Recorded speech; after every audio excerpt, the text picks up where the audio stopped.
Hi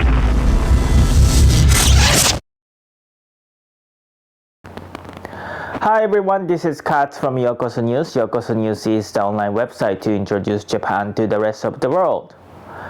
It is March 11, 2021. It's been 10 years since the great disaster hit North Japan. So I thought that it is a good opportunity to reunite the trio who has been doing the emergency live cast 10 years ago. We talk and chit-chat what it has been like. We couldn't fit into one video, so we will introduce two videos. This is the first section. Interview with Sarah and Emma, looking back and looking now for 10 years. Here we go.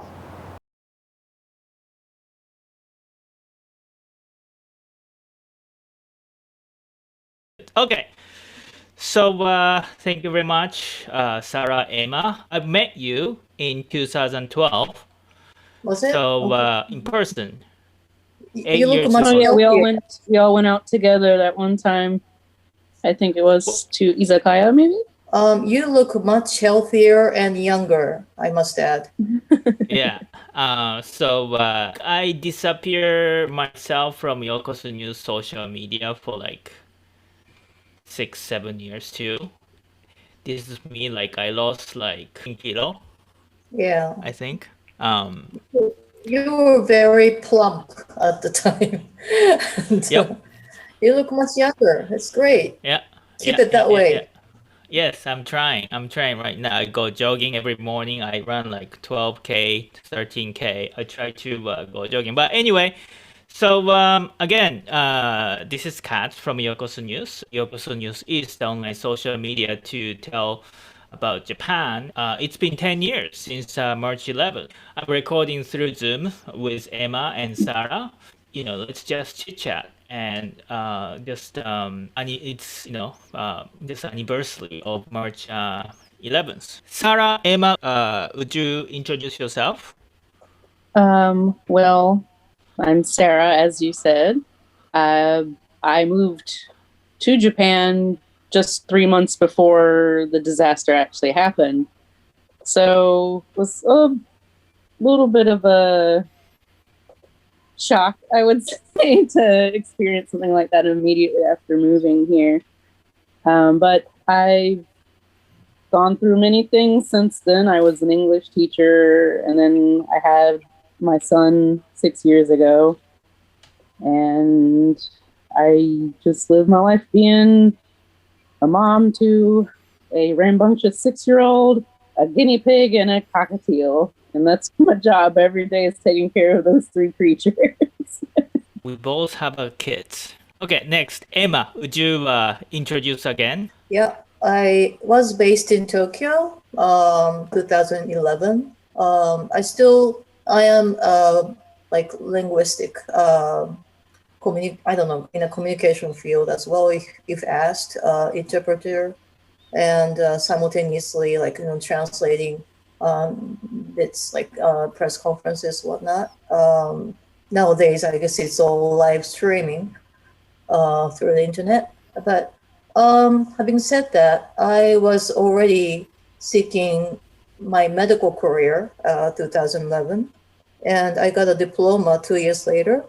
And I've been a practitioner of holistic medicine.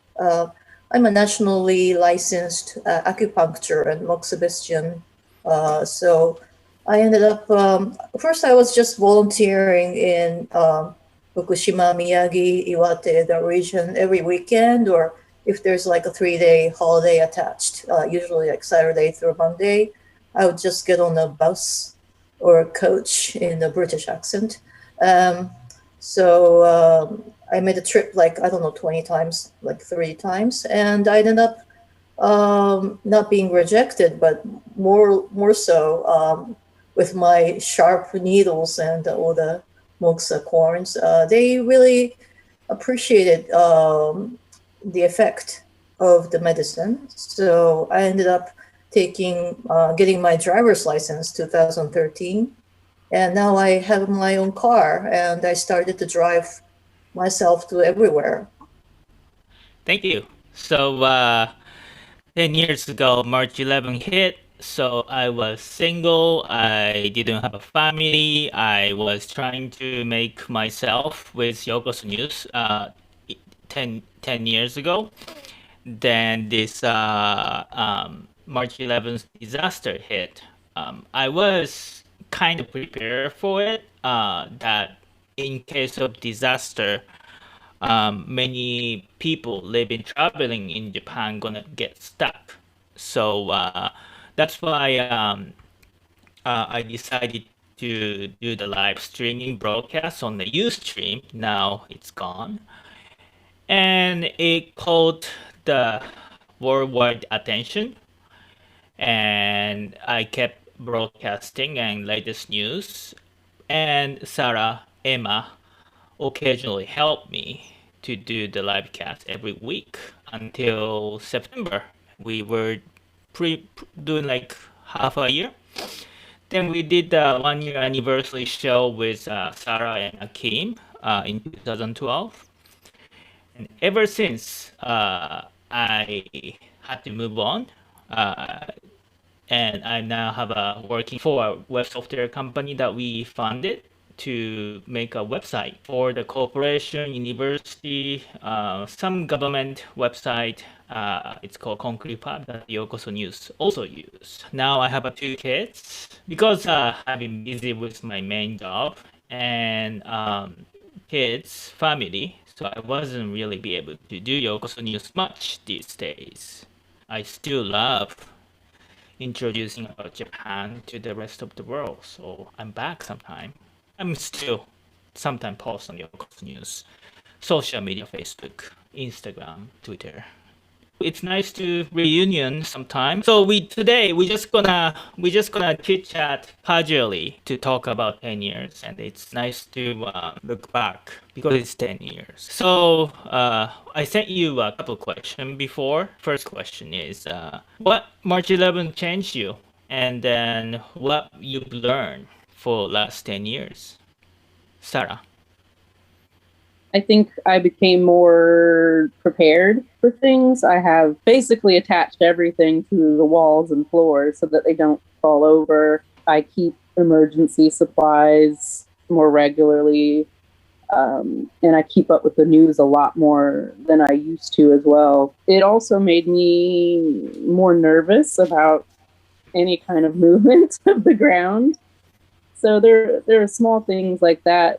But it also made me want to be more helpful, I suppose, because at the time so many people needed help, whether it was physical help or mental help or just anything impossible. And it made me feel like I wanted to do more for other people. Since then, having a child as well, it's made me more aware of how to help others who have kids, because I had to learn how to help myself in those kinds of situations with children as well as women, and what they might need during an emergency. How about you, Emma?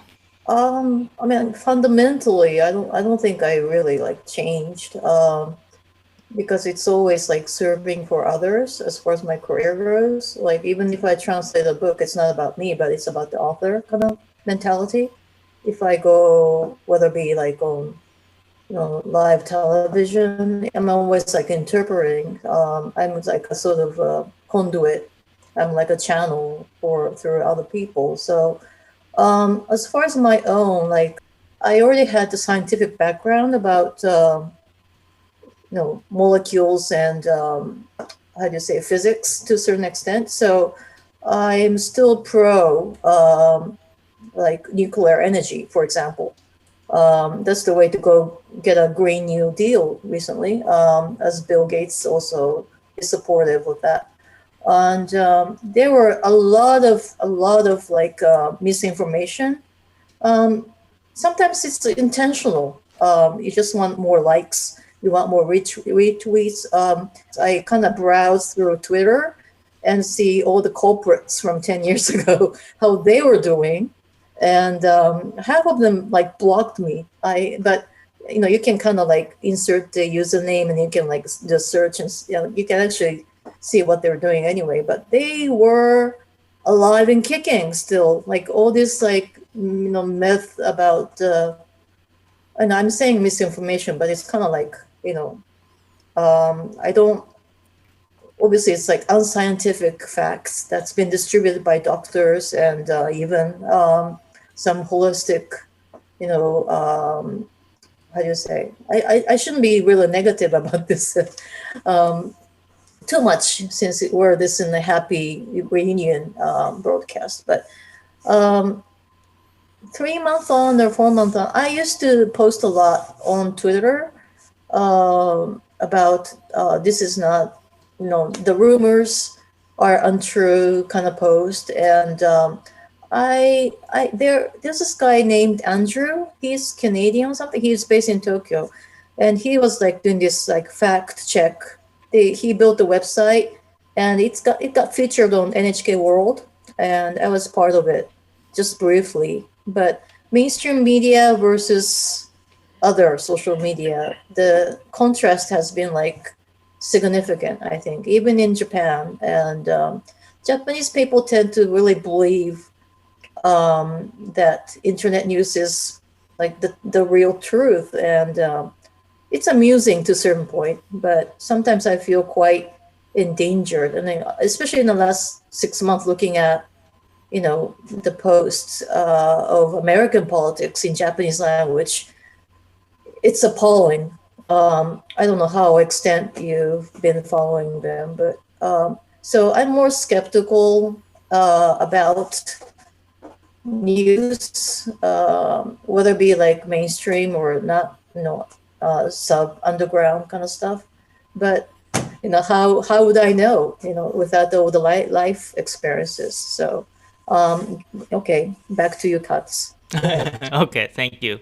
Just to tell you, last 10 years. So, myself, so after March 11th, so I didn't want to, so people kind of started to believe in me of sharing the information about the Japan disaster. Especially people were interested about the nuclear power plant and stuff. But I didn't want to continue because I have no journalist background. I wanted to spread the information about entertaining Japan. And I was just doing emergency broadcast. So I got married and I need to destabilize myself. And I needed to grow up more as an adult. So that's I learned I learned a lot last 10 years personally than to be a real adult, and how crazy I realized how crazy I was back in 10 years ago running Yoko's News. And then but that was a personal aspect in terms of March 11th and how we were spreading try to tell the fact. People were spreading all the information right or wrong. We tried to navigate through. Then I think this kind of live stream and commenting news, especially the latest news, kind of worked because I was showing our voices and faces, myself. Because I'm not specialist, but I was committed to tell the honest information, although we are not professional. But on the other hand, as Emma mentioned about the American politics, and then also my family members, watching a YouTube video about some videos that could lead to misinformation and stuff. Then all the YouTube could, if you start watching the YouTube to the certain category, the algorithm going to give you the video that you want to listen to, whether it's a fact or not, because the people don't fact check. So after 10 years, people started to recognize the needs of the moderation. But at the same time, there is concern of the freedom of speech too. So it's really hard to talk about it. But Yeah, so today I go back to talk about the March 11 and look back. But at the Yokosu News time, as after this 10 years broadcast, I will try to be more engaging, fun, social media about Japan when I have time. But um, that was the lesson that I learned in 10 years. Growing up as a person, I'm still make a mistake. And then actually I have to mention after 10 years, disaster prevention for the foreign tourists improve a lot. Last couple days ago, I tweeted on Twitter, Facebook about the big aftershock. Still, 10 years after, we still had an aftershock. Then, right after that, NHK World started to broadcast latest information, simultaneous translation of the domestic emergency livecast. So people don't need my services that I did 10 years ago anymore because NHK World is now able to livecast the emergency. They set up the system to broadcast emergency information live 10 minutes after the earthquake happened. Because we have more tourists coming in Japan. I think that's what's good. Something didn't change, spreading the false information or not sufficient fact-checked information is spread all over the globe. Still, that's the problem among the social media. But there is an improvement, I think. Yeah. There's still a struggle within Japan for foreigners, though, when it comes to sheltering. There's not a lot of information in multiple languages, and that is something that is being looked into to change, and some prefectures have done the change already. So that's something I like to see changing as well. It's taking a little too long, in my personal opinion, but it is a change that's started to happen. But I have been really impressed with the information distribution, like you said, being a lot more quick than it used to be. Because when I first got here and all that happened, there was barely anything in English. And now it's to a point where I wake up in the morning and my mother is asking me if I'm okay because of an earthquake that happened somewhere in Japan. I'm like, it wasn't close to me, but you already know about it, okay? So you're definitely right. They've really expanded how quickly they get their information out in other languages, and it's been impressive so far.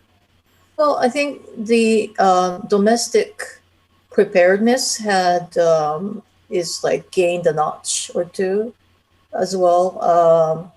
The 6-point plus quake on January 13th, 11 p.m. Japan time. I had to go February. back on Sunday the next day, but February. And unfortunately, 2 highways were obviously damaged. Because it's Japanese, they have so much resources of gambaru. They service like 120%, right? So within like 12 hours, one main Tohoku Jidosha, one highway was cleared. They checked pretty much all through Fukushima and part of Miyagi, and it was clear. And the second, logistically, another one, Jobando, which is closer to the coast, they both go up to Aomori or Iwate. And they had this, like, how do you say, like, dirt? Landslide. The surface, like, it kind of collapsed, and the roads were blocked. And I thought it's going to take at least like 2 weeks. I was pretty sure, because I deal with these, Tohoku people every day, that it'll be cleared before March 11th, because there'll be a lot of memorial ceremonies, a lot of like broadcasts that's gonna, or the media people come. But they cleared in like 3 days and 19 hours. That's significant. But Very Tohoku impressive. Shinkansen, the bullet train was also canceled, and it was canceled for 11 days. They just restarted the run on the 24th. But immediately on the Sunday afternoon, less than 24 hours, Japan Airlines and All Nippon Airways both announced that because Shinkansen is canceled and all the schools in Japan starts in April, and now we're having this exam season for a lot of students. What they did was like remarkable. I thought they like had an emergency route to set up within like few hours, and had Haneda to Fukushima, Haneda to Sendai, which they usually don't have because it's too close. It's only like 100 kilometers. I mean, 200 kilometers from Fukushima Airport to Tokyo. So they usually rather use buses and bullet train. And they announced that they started running on the 15th. And I was like, what? And they even set up the Hanamaki line. That's a small regional airport in Iwate to Haneda for about 16,000 yen, which was quite good. Pretty much the same as the JR anyway. And I was really impressed with just because all the airlines, all the aircrafts were grounded, right? And a lot of the cabin attendants, everybody was like outsourced to other companies to work because of the COVID situation. And, because they didn't fire, the company didn't want to fire them. They did all these efforts to allocate employees. But I was impressed that despite the fact that the COVID grounded all the air carriers, they were maintaining it, up to date. Otherwise, they couldn't just fly the airplane overnight to these places, and they secured the pilots, all the ground personnel. That was remarkable. Within so 24 hours plus 18, 9 hours, they started the airline service from Tohoku to Tokyo, or even in Itami as well in Osaka. And that's the little things.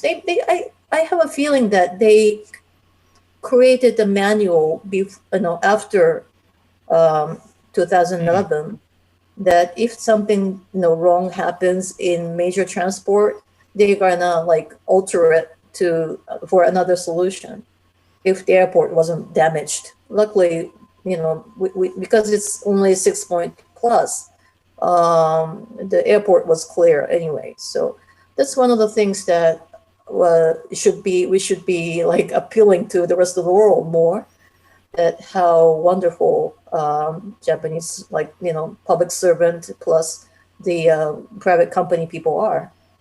Period. Yeah. I personally started to learn that you will make a mistake, you will have a disaster.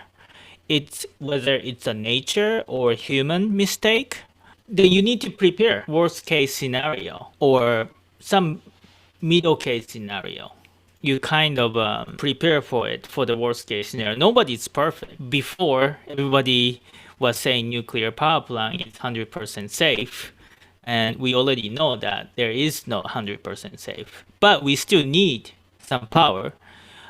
We still need the services running. So we need to have some planning for the worst case scenario. And Japanese people are becoming good at it. And that's kind of my next question. Every 10 years or so, we seems to have disaster. The COVID-19 situation is a question that we cannot ignore to talk about it. We realized that nobody is perfect. And we have been living over a year, March 11th and then COVID. As a person who experienced March 11th and COVID, starting from Sarah maybe. Thankfully, I haven't personally experienced being ill. I've been very grateful for that. And none of my family members have as well, except for one cousin, but she had a very mild case. And that was something I was also grateful for. It's not something I imagined I would ever experience. It's something you read in textbooks for history lessons, like the Spanish flu and the bubonic plague, that kind of thing.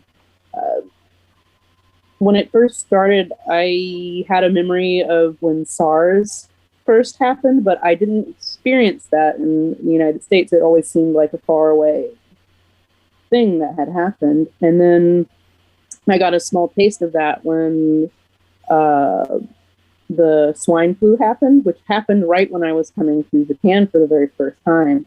It was pretty scary to get on an airplane and land in Japan and have people in hazmat suits enter the plane and take your temperature and put masks on you. And it made me very nervous.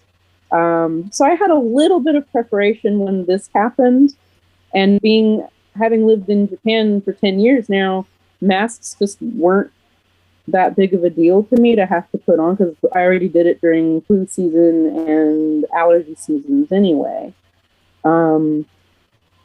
However, it has still been exhausting mentally and physically. I can't do the things that I've always done.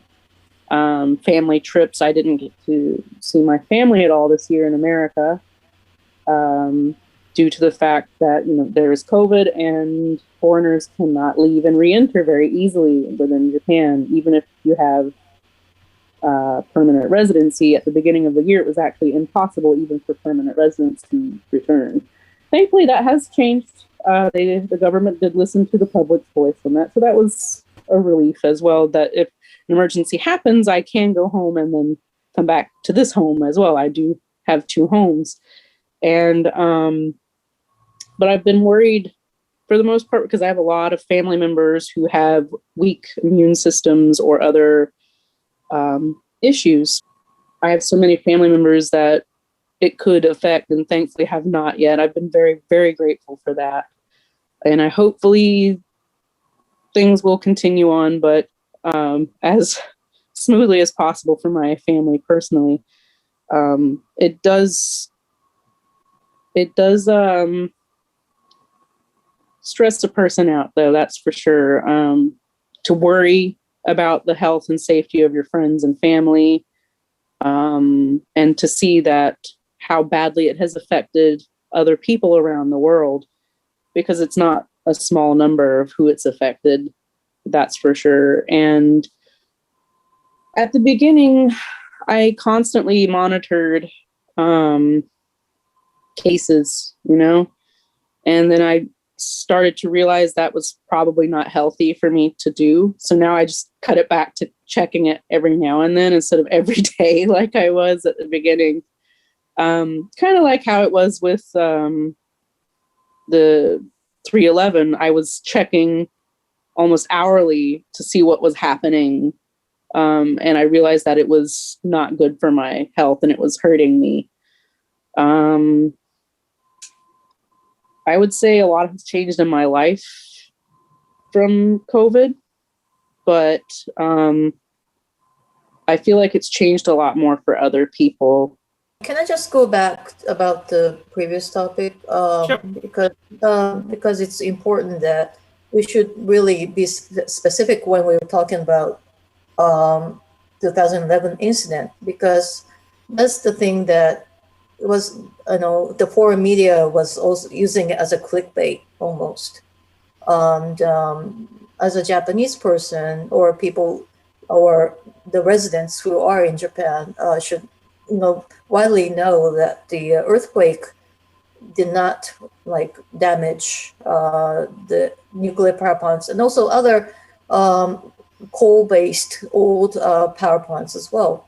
Because it was so close to the shore, Fukushima was damaged by tsunami, and it was inundated, and I can't pronounce the word, inundated. It was underwater, and that kind of caused the battery damage that led up to hydro explosion.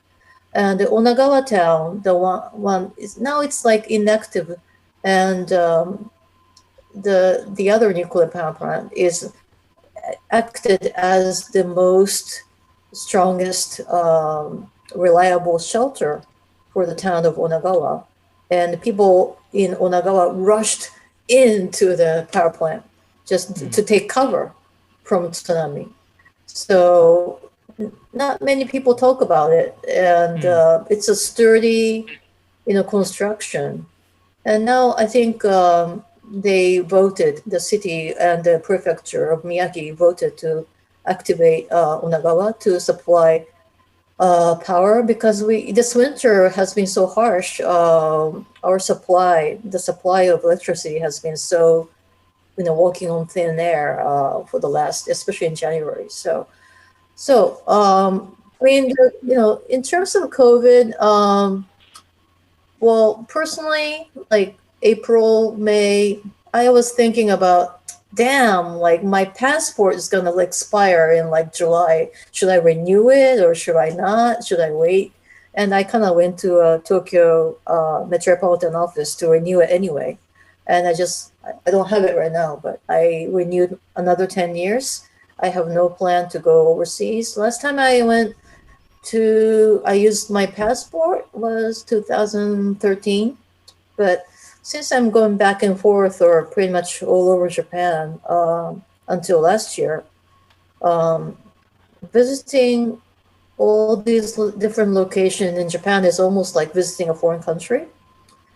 And I think because I'm based in the Tohoku region, mostly 1 week in Kanto, 3 weeks in Tohoku routine, I almost think it's like, in a way, the COVID situation is very parallel. Like if you go inaka, if you go countryside of Japan, how it kind of like brings out the worst in people in terms of how Japan is based on not so much of well, in a way, it's a segregation between the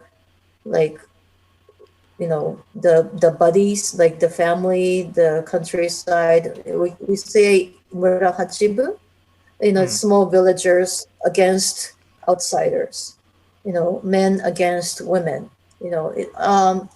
Japan has a lot of traits that are very formidable, very applaudable, but at the same time, it kind of excludes outside people extremely. And the region that I'm based in has consists of two cities and one town, and the population is about 55,000 people, and it's a very dwindling, aging society. And even in March, April, there's a lot of truck stops because we don't have good train system on the sea coastline of Tohoku. And people started calling police. Oh, there's a truck stopped at this rest stop, drive-ins, and the complaint was basically because they have different number license plates on their car that's not from Tohoku or not from Iwate. So they want to know what's going on, and are they spreading COVID on purpose? And all these grandmas and grandpas, they didn't really throw rocks, or actually there wasn't any verbal abuse, as most, I don't know, a lot of cases were reported, right, in the early stages of COVID on the news. When state of emergency issued. They're putting up people- signs, handwritten memos and put it on their doors. Don't go to the hotel, don't have fun because we are in a state of emergency. That kind of discrimination or criticism or, was happening in Japan, that time. Well, it's more like just going to these places where on your own, but just living your life. And just because you're from, if you are someone that had come outside Tohoku and decided to get married and moved in, say, for example, from Hokkaido, and they were local people now, they changed their surnames and all that, mostly women, but they were discriminated just because, oh, you're from Hokkaido. Yeah. You must have relatives who are infected. Oh my God, that kind of it's just more of a festivity for old people, and just trying to make sure that you're outsider and not us kind of like mentality. So still to this day, this New Year's, January 2021, a lot of people, a lot of youngsters who are outside Tohoku because they don't make enough money, they have better jobs outside Tohoku. They refrained from coming back to their mom's and pop's house, because they were not scared of like being bullied by them, to the, or agitated, like neighbors gonna come to them, but they're worried that their parents or their grandparents will be bullied. So out of courtesy for their own family members living afar, they decide to stay in like Saitama or like Kanagawa and all the regions. So that's kind of sad in a way, because whoever is more living in an infected area, they know how, they have more precautions. They know what is contagious and what's not. Because in especially in Iwate, up to this point, a year from last year, almost a year now, since the Diamond Princess on January 17th, we only had like 500 cases in total.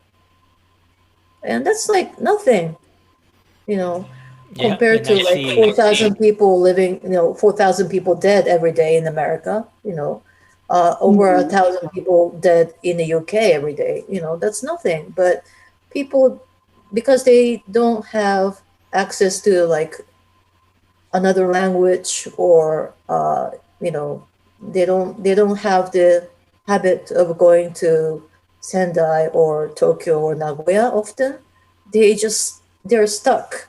I mean, I don't criticize them, that's their life. They are born there, they're gonna like die there.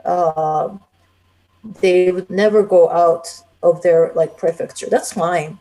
But just because you don't know, you cannot point fingers at it. So, but I think I gained more like professional medical knowledge about how to get like shots in a way. I'm waiting for it next month, and I focused a lot on foreign media in the last year.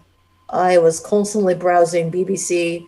I was watching all the streams on YouTube, what's going on, because they were ahead of us, right? In Japan. Japan only, have like 7,000 plus deaths so far. So as contrast to 3/11, 2011, we were ahead. We were the ground zero for the earthquake. So because for the big East Japan Great Earthquake, because we were the ground zero, I had the sort of feeling, I had the urge to tell the news from here. But for COVID, I'm sort of translating it back to Japanese now. And I'm putting a lot of posts on Facebook because I'm not young enough to do Instagram. And still, I post what's going on in the UK or America or Europe, what the cases are. It's more severe out there.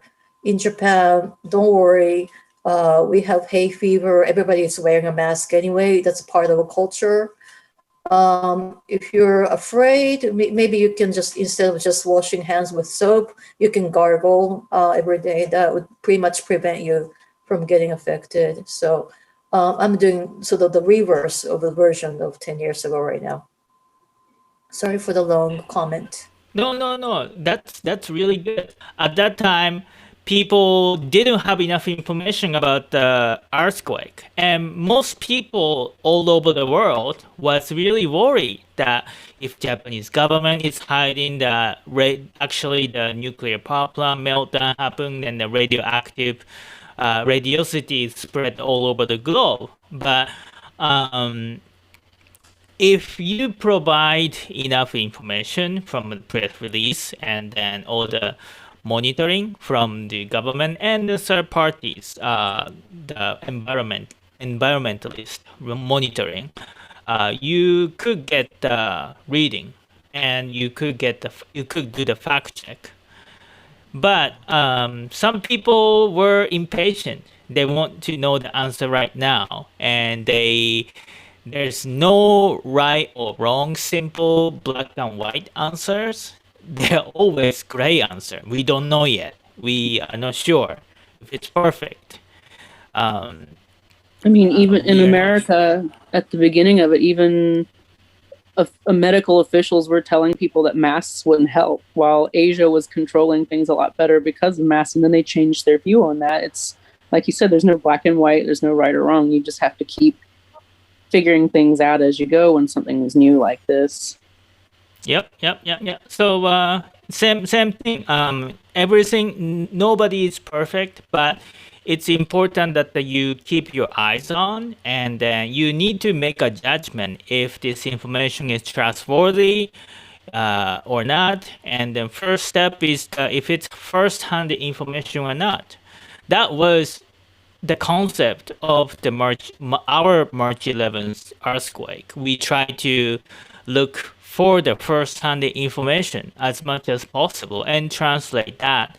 Then first-hand press conferences or just information from the trusted media who are trained. Try to spread the correct information as much as possible, and they do have a fact check capabilities.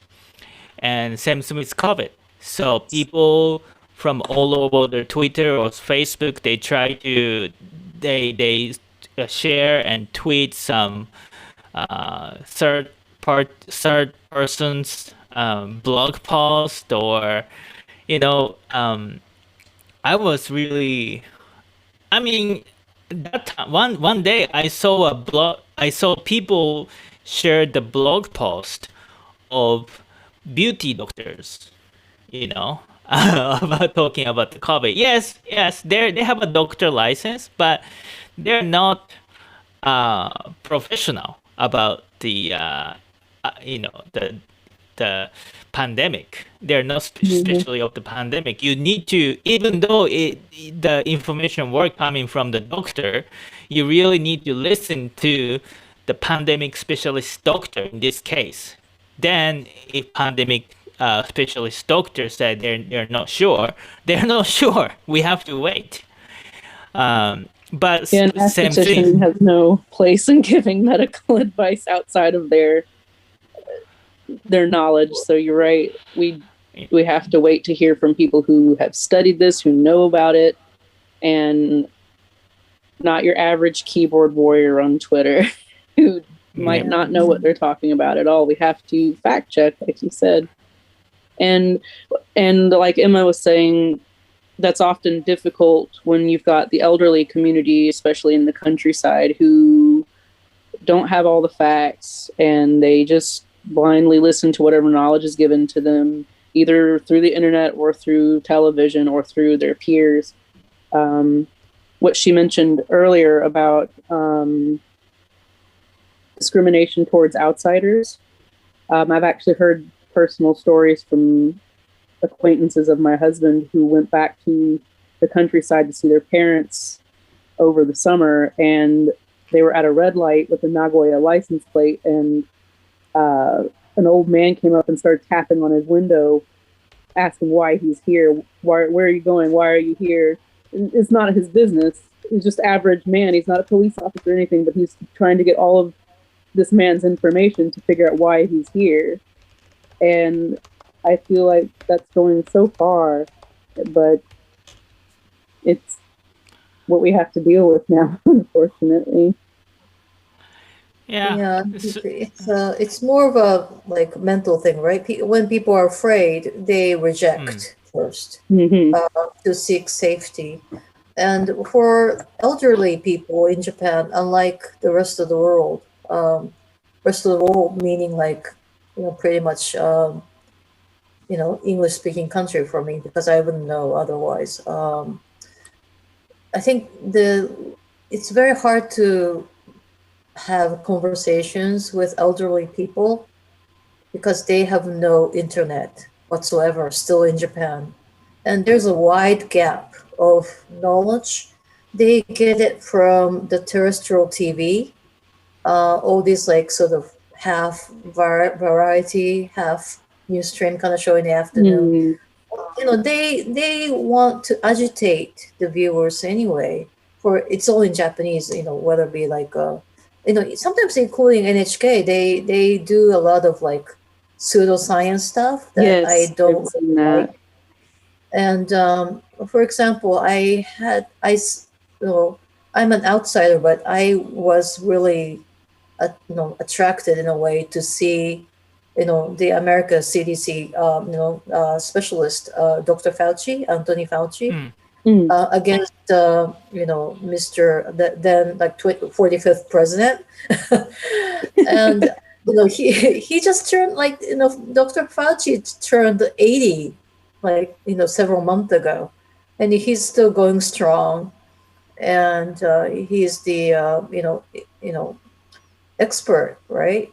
And the media versus sort of the truth was so apparent last year.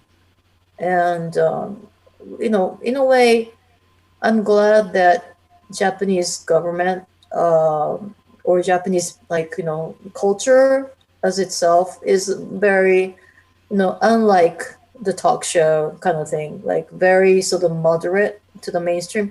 They want to be like very agitating, but not so much when it comes to the press briefings of the government. They just go. Yes. They want to keep like majime, like straight faced.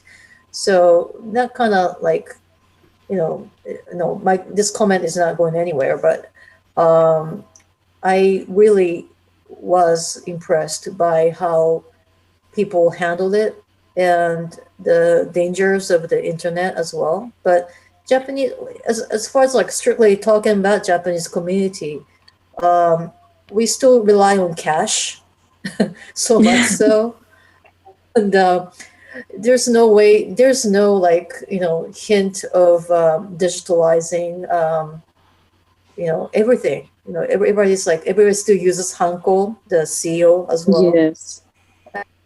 Very analog in a way, and I don't know. Do you think it's worked better for being remotely digital in this country, or I think there's benefits to that as well.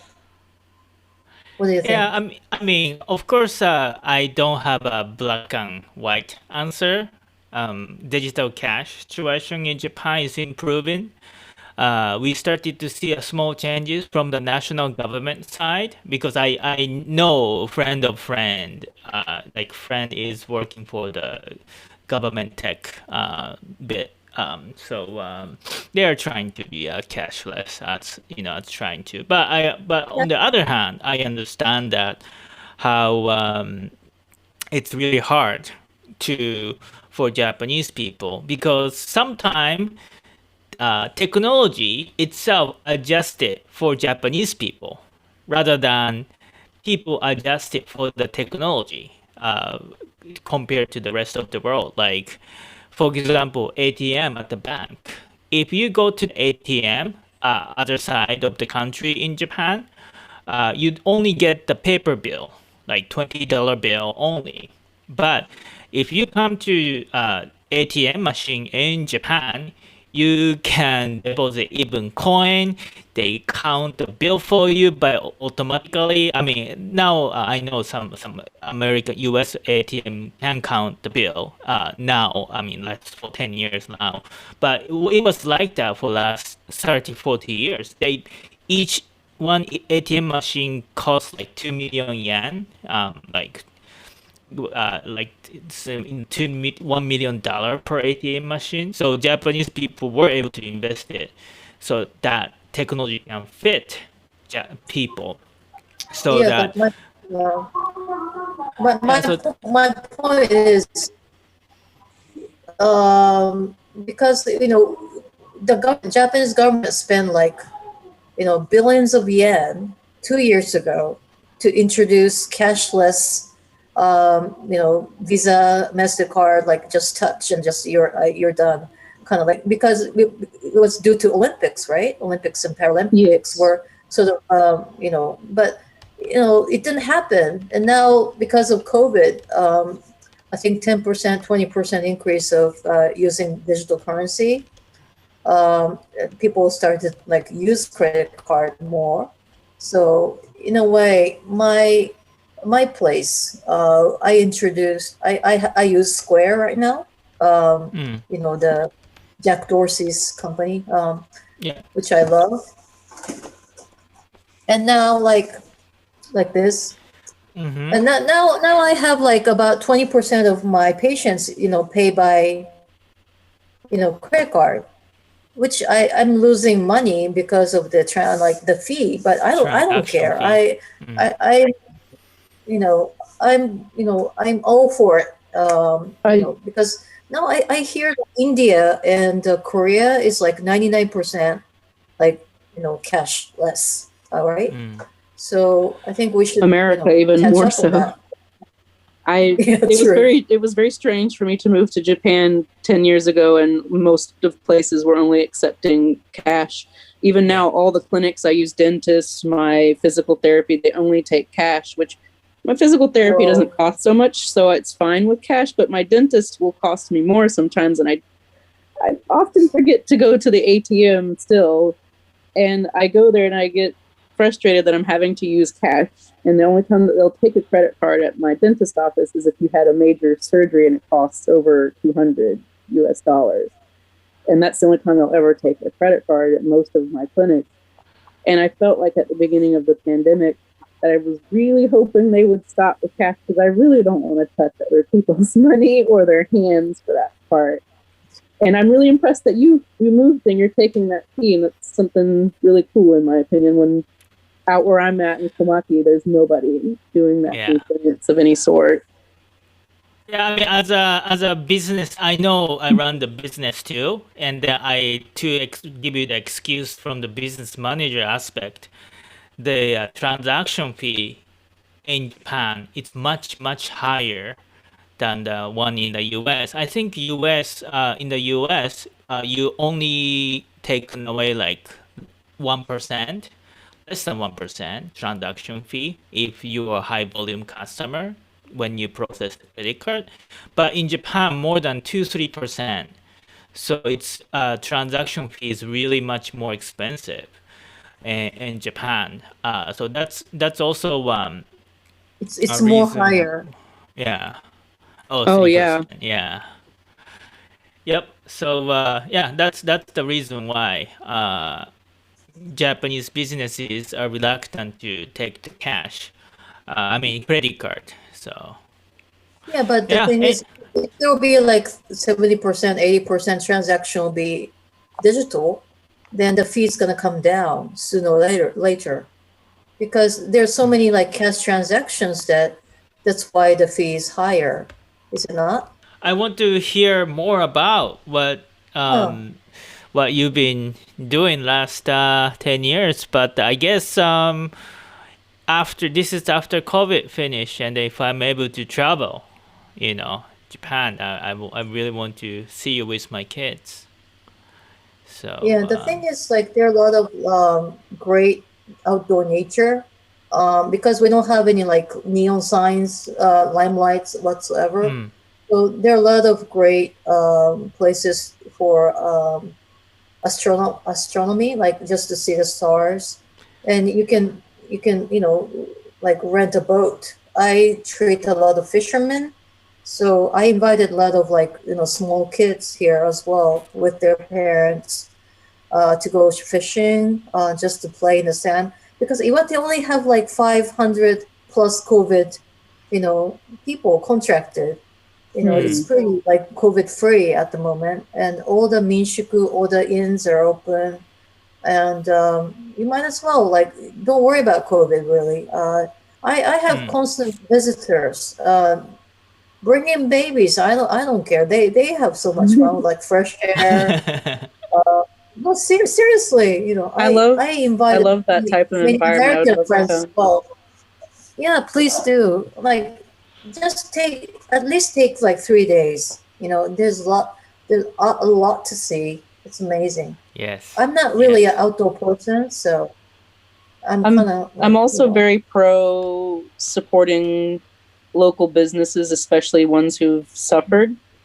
So that's something I've been wanting to do as well, is to go out there and see what can be seen, because Kyoto, Tokyo, they've all been seen plenty of times by everybody else. These other places, they don't get that kind of traffic, even from locals. I'm very interested to go out there, and I'm very interested to support them. And my family, we do love the outdoors. For me, enough that I can spend the day and then go back to a room somewhere. But my husband could stay outside in it all day. And we'd love to come out there someday, yeah. Yep. Yeah, because it's not congested as well, unlike Kyoto, you know. So. Oh, yeah. Kyoto used to be not so congested, but it's gotten pretty bad in the last 10 years. Yeah. Well, it's now a good time to visit, but it's it's not the right time at the same time. Yeah. All right. Anyway, yeah. Last question, because time is clock. So now and the future. So what are you doing now, and what are you going to do? So Sarah, 10 years after, what are you doing now? What are you going to do? Well, just in general. For the most part, I'm preparing my son for elementary school. So I want to become healthier. I want to travel more again. I miss traveling. I love to travel. I haven't been to many countries because Japan is, every prefecture is like a different country, in my opinion. I want to see more of Japan. So once things are a lot more clear, I want to go back to doing what I have been doing and just seeing something new whenever we've got a holiday or a free time with our families. And I want to go back to, I honestly just want things to go back to the way they were for me, because I want to see my friends again. I want to travel again, and I want to support businesses again, because it's been sad seeing so many of them pulled in because of financial issues due to the pandemic. And of course, for my son, the first thing he wants to do is go back to America and visit all of our family members again, because after he was born, we went once a year, and it's been the first time he had to skip a trip there, and he's been very upset over it. And it's hard for kids at that age to understand. But he also adapted a new thing in life of just being outside more than we are indoors. While we might not be going to shopping malls or touristic spots, we're spending a lot of time in the mountains or on hiking trails or in the park. And I want to keep that part of it into my future as well. I want to keep doing those things as much as possible. So yeah, I think that's about it for me. Okay, thank you. Emma. Well, I mean, Sarah, you keep saying, "Oh, I'm a housewife," blah blah blah, but you're the champion. You know that you're raising a kid because they are stuck in home. You're the most sort of stressed category of people due to the COVID. Well, we know that as a fact, medically speaking. So try not to stress yourself too much. Please do take care. I'm thinking of going back to Tokyo, maybe permanently as a volunteer. I stay here enough, 10 years, and going back and forth, but I might start schooling if I can afford it, maybe get a master's degree or doctorate before I don't get too old. But the plans are I want to welcome as many foreign international visitors. So far, I had a lot of French people even from Dubai, as my patient as well. Just people passing by. I welcome everyone who wants to go around and see what's going on in this Tohoku undiscovered region, really. And personal goal is just, I said, further education, to educate myself, and that would possibly benefit other people as well in the future. And I start. Thank you very much to Katz for this hour, because I always feel the need or urge to transmit more information in English about Japan, because even for the last 10 years, we see there's like there's not much info that you can acquire about Japan in multi-language. That's why I'm working on Yasashi, Easy Japanese program. So I would like to, see in person, Yes. maybe in near future. Yeah. Every time Yeah. I go back to Tokyo, yeah. And Yep, Katz yep. surprise. So you'll be in Tohoku like for a while, next couple years or a couple months? At least a year. Okay. I treated more than, I don't know, like tens and thousands of people, and they should be on their own feet, and be healthy. And we'll see what happens. I might get out of here sooner than you think. So you should hurry. Okay. Okay, cool. Thank you very much. So everyone, this is Katz, Sarah, and Emma from Yokosu News. Yokosu News is the online social media to introduce Japan to the rest of the world. It has been the March 11 10th year anniversary broadcast that we've been doing, commemorate what it has been 10 years. And what I'm doing right now, the future is that I am working for a web software company, Concrete 5 CMS, to make a website to the corporations and organizations, including the tourism company of Japan, to invite people from all over the world. So hopefully after COVID, we'll be busy again supporting those websites. And at the same time, became a father of 2 daughters, now teaching in English. You see some of my posts on the YouTube that I am Ena, the new reporters of Yokosu News. So occasionally, maybe a couple video a year, if I have time, I'll post those. I bought the camping car, so I will be able to travel more. I will try to travel more to have my kids reporter experience the world. And that's about it for now. All right, so almost time, but I'm gonna try to edit down to 1 year, 1 hour show. Year. 1 hour show. So thank you very much, everyone. All right, thank you very much, Sarah and Emma. This has been the 10th anniversary talk show of the YouTube, and then hopefully we can see you in person after COVID. All right, thank you. All right. Take care. Take care. Bye. All right. So what did you think? By the way, so Emma is now practicing as an acupuncture in Tokyo and Miyagi Prefecture, Rikuzen Takata for temporarily. If you want to find out more about it, I put the link in the YouTube video description section and the Yokosu News article. Please check it out. So next video, Emma showed us the great presentation of what it has been like for 10 years. I'm editing the video right now. If you like this video, if you like to see more fun video about Japan, please subscribe to our Yokosu News YouTube channel. Like us, follow us at Yokosu News on Instagram, Twitter, Facebook. I'm looking forward to your feedback as well. Thank you very much.